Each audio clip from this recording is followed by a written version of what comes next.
The United States and Europe possess some of the most advanced civil engineering capabilities on the planet right now. We have both the technology and the capital required to hold back the ocean. Yet we are systematically constructing multi-million-dollar neighborhoods in zones where sophisticated flood models project inevitable water damage. This line graph shows the immediate financial consequence of that behavior. Property insurance premiums in these specific areas are rocketing upward by 400%. The risk calculation has become so severe that major insurers are completely abandoning entire states and coastal European regions. Entire cities are quietly becoming uninsurable. To understand why, we have to examine a massive systemic failure happening directly at the local government level. It begins with the Municipal Incentive Trap. Local councils and city governments rely heavily on property taxes to fund their operations. To generate that crucial revenue, authorities routinely push through high-speed zoning approvals for high-density housing, even when those plots sit directly inside known floodplains. But while local governments fast-track the danger to secure immediate tax dollars, they slow-walk the protection.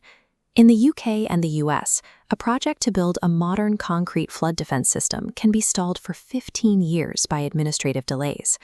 We call this institutional friction the sludge cost. It is a volume of environmental impact reports overlapping local jurisdictions and public hearing periods that effectively block resilient cities. The state has structured its rules so that it is incredibly easy to build a house in a flood zone, but administratively nearly impossible to build the seawall needed to protect it. Because the physical infrastructure is failing to keep pace with the environmental risk, the private insurance market is quietly collapsing under the pressure.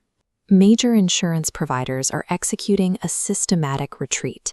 They recognize the public infrastructure is decaying, and they are definitely not waiting for governments to figure out a solution. This map visualizes how they make that decision.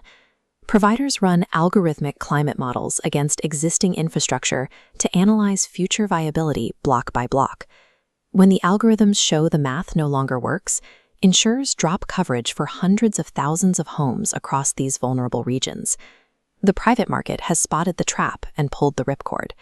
This retreat triggers the first phase of a devastating economic domino effect. The moment a region is declared uninsurable by the private market, local banks respond immediately by freezing all mortgage lending. Without the ability to secure a mortgage, the local real estate market loses its liquidity. Since the vast majority of transactions rely on bank financing, the pool of potential buyers effectively evaporates. This creates millions of stranded assets.